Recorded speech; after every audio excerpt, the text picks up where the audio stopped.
everyone. இன்னைக்கு நம்ம unit 7 atoms and moleculesல இருக்க answer in details fourth question பார்க்கலாமா?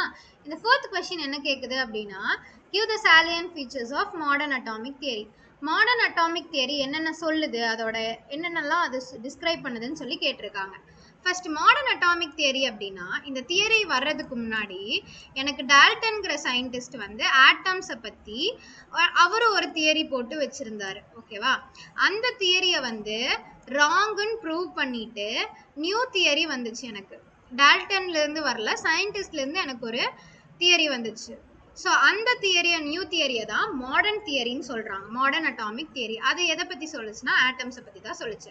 ஸோ அது என்னென்ன சொல்ல வருதுன்னு பார்க்கலாமா? First, atom is divisible. ஆட்டம்ங்கிறது எனக்கு என்னது? ஒரு டைனியஸ்ட் பார்ட்டிகல். கரெக்டா?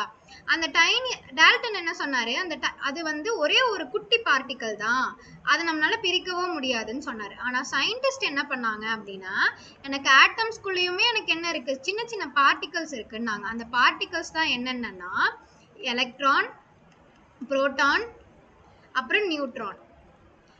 ஸோ அந்த பார்ட்டிகல்ஸை சயின்டிஸ்ட் ஒரு பேர் வச்சாங்க, அந்த மூணுத்துக்கும் சேர்த்து. இதை சப் பார்ட்டிகல்ஸ்ன்னு சொல்லுவாங்க. அப்போது இதிலிருந்து சயின்டிஸ்ட் என்ன ப்ரூவ் பண்ணாங்கன்னா, எனக்கு ஆட்டம்ஸ்குள்ளே இந்த 3 பார்ட்டிகல்ஸ் இருக்கா, அப்போ அந்த ஆட்டமையும் நான் என்ன பண்ணலாம், ஆட்டமையும் என்னால் டிவைட் பண்ண முடியும். இட் கேன் பி டிவைடபிள் அப்படின்னு சொல்கிறாங்க. இதுதான் ஆட்டம்ஸ் இஸ் டிவிசிபிள். ஸோ அடுத்து மாஸ் நம்பர், அட்டாமிக் நம்பர் பற்றி தெரிஞ்சுட்டு அடுத்த பாஸ்லேட்ஸ் போகலாம். மாஸ் நம்பர்னா என்னன்னா, எனக்கு புரோட்டான் இருக்கு இல்லையா, ஆட்டம்ல இருக்க புரோட்டான்ஸையும் அதே ஆட்டம்ஸ்ல இருக்க நியூட்ரான்ஸையும் நான் ஆட் பண்ணனா எனக்கு மாஸ் நம்பருங்கிறது கிடைச்சிரும். அட்டாமிக் நம்பர்னா ஒன்றும் இல்லை, ஆட்டம் இருக்க புரோட்டானை மட்டும் என்ன சொல்லுவாங்கன்னா அட்டாமிக் நம்பர் அப்படின்னு சொல்லுவாங்க.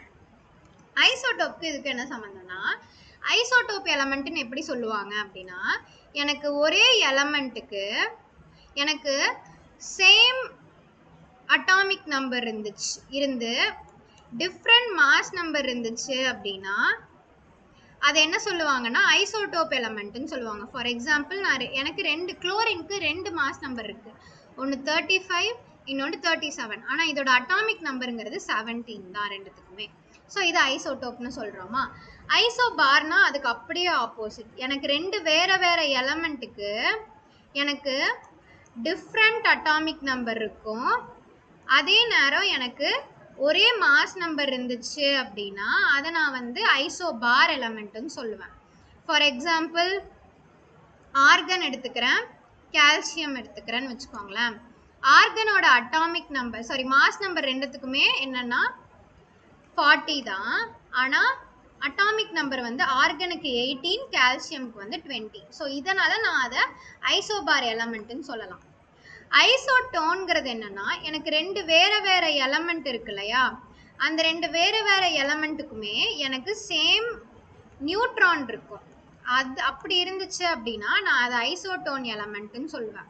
ஸோ ஃபார் எக்ஸாம்பிள், நான் வந்து கார்பனுக்கு என்னோட நியூட்ரான் 7 தான், நைட்ரஜனுக்கும் எனக்கு நியூட்ரான் வந்து 7 தான். ஸோ அதனால ஐசோடோன் எலமெண்ட்டுன்னு சொல்றாங்க. ஸோ இதெல்லாமே இன்னொரு பாஸ்லேட்ஸ்ல கண்டுபிடிச்சாங்க. அடுத்த பாஸ்லேட்ஸ் வந்து டிரான்ஸ்முட்டேஷன். டிரான்ஸ்னா ஒன்றும் இல்லை, கன்வெர்ட்டிங் ஆர் சேஞ்சிங்னு சொல்லுவாங்க.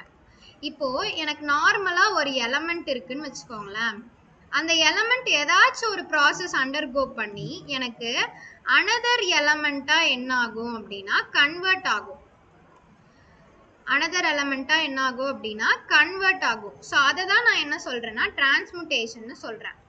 அது ஆர்டிஃபிஷியலாக நடந்துச்சுன்னா அதை நான் ஆர்டிஃபிஷியல் டிரான்ஸ்முட்டேஷன், நம்மளே பண்ணிக்கிட்டோன்னா அதை ஆர்டிஃபிஷியல் டிரான்ஸ்முட்டேஷன் அப்படின்னு நான் சொல்லுவேன். ஸோ இந்த டிரான்ஸ்முட்டேஷன்லேருந்து சயின்டிஸ்ட் என்ன கண்டுபிடிச்சாங்கன்னா, டால்டன் ஃபர்ஸ்ட் என்ன சொன்னார்னா, ஆட்டமை அழிக்கவே முடியாதுன்னு சொன்னார். ஆனால் இப்போ நான் ஒரு எக்ஸாம்பிள் இதை எடுத்துக்கிறேன். எனக்கு யுரேனியம் இருக்குன்னு வச்சுக்கோங்களேன்.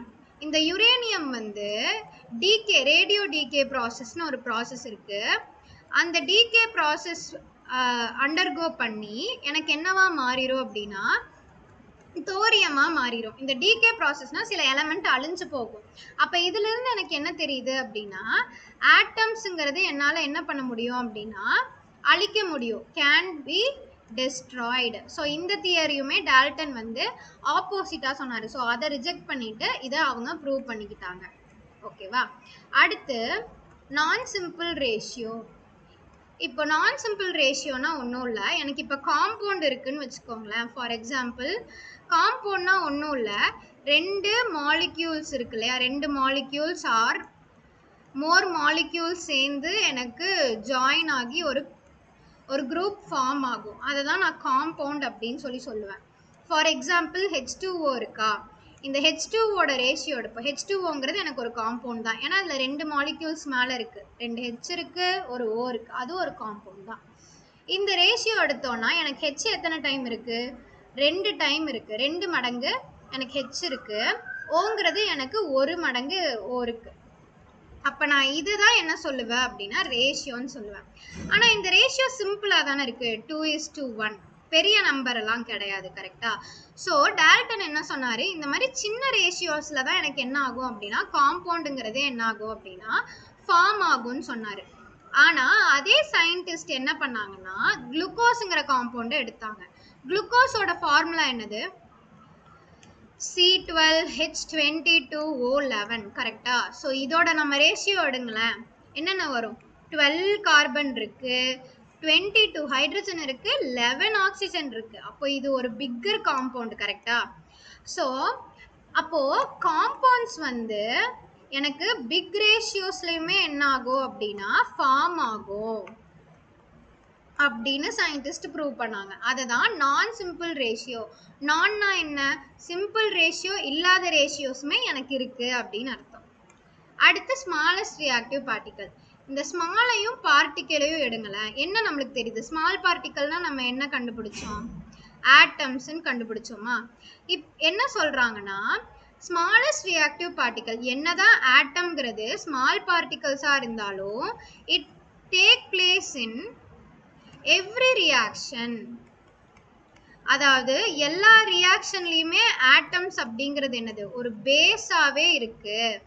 ஆட்டம்ஸ்ங்கிறது இல்லாத ரியாக்ஷன். ஸோ ஆட்டம்ஸ்ங்கிறது இல்லாத ரியாக்ஷனே கிடையாது, இட் ப்ரெசன்ட் ஆல் ஓவர். அதை தான் சொல்றாங்க. சின்ன பார்ட்டிகளா இருந்தாலும் எனக்கு எல்லா ரியாக்ஷன்லயுமே இது என்ன ஆகுது? ரியாக்ட் ஆகுது அப்படிங்கிறாங்க. Mass energy equivalence. Mass energy ஈக்குவலன்ஸ்னா எனக்கு மாஸ் இருக்கு. மாஸ்ங்கிறது என்னது? ஒரு ஆப்ஜெக்ட் அப்படின்னு நம்ம சொல்லலாமா? அந்த ஆப்ஜெக்ட் வந்து எனக்கு என்ன ஆகும் அப்படின்னா ஒரு எனர்ஜியாவும் கன்வெர்ட் ஆகும். ஸோ மாஸுங்கிற ஆப்ஜெக்ட் எனக்கு எனர்ஜியாக கன்வெர்ட் ஆகும். அதே மாதிரி எனர்ஜி வந்து எனக்கு என்னவா மாறும் அப்படின்னா ஒரு ஆப்ஜெக்ட், அதாவது மாஸாவும் எனக்கு என்ன ஆகும் அப்படின்னா கன்வெர்ட் ஆகும். ஓகேவா? ஸோ இதுதான் மாஸ் எனர்ஜி ஈக்குவலன்ஸுங்கிறாங்க. ஏன் ஈக்குவலன்ஸ்ன்னு சொல்கிறாங்கன்னா எனக்கு மாஸும் சரிசமமாக எனர்ஜியாக மாறுது, அதே நேரம் எனர்ஜியும் எனக்கு சரிசமமாக ஆப்ஜெக்டாக மாறுது, ஈக்குவலாக எனக்கு மாறிக்கிட்டே இருக்கு. ஸோ இதை எப்படி ப்ரூவ் பண்ணாங்கன்னா சயின்டிஸ்ட் ஐன்ஸ்டீன் ஈக்குவேஷன் இருக்கு. அந்த ஐன்ஸ்டீன் ஈக்குவேஷன் என்ன சொல்றாங்க அப்படின்னா E is equal to mc² சொல்லுவாங்க.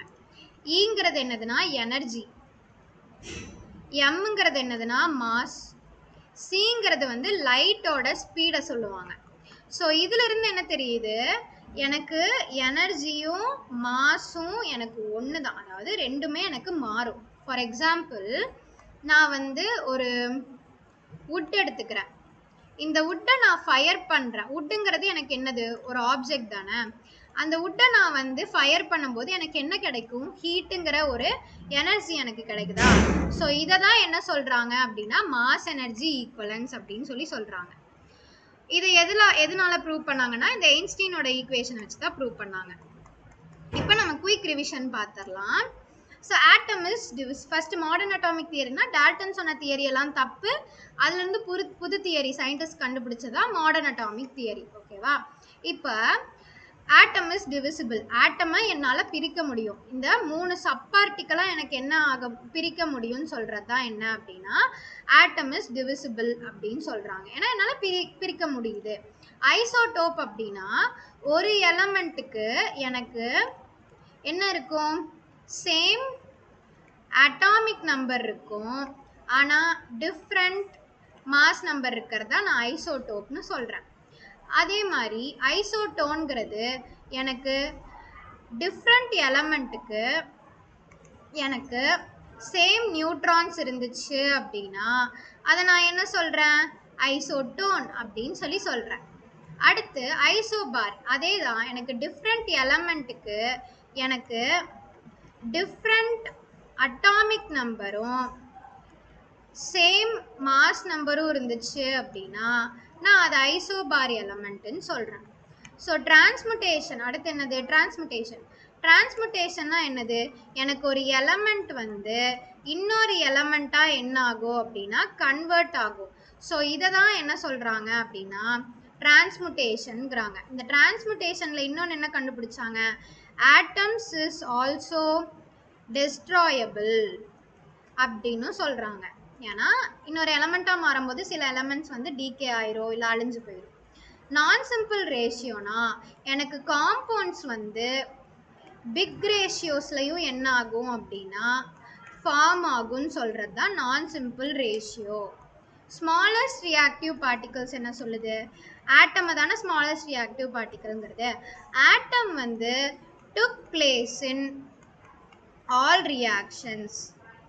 அதை தான் என்ன சொல்கிறாங்க அப்படின்னா ஸ்மாலஸ்ட் ரியாக்டிவ். சின்னதாக இருந்தாலும் ரொம்ப ரியாக்டிவாக இருக்குது, எல்லா ரியாக்ஷன்ஸ்லையுமே அது இருக்குது அப்படிங்கிறாங்க.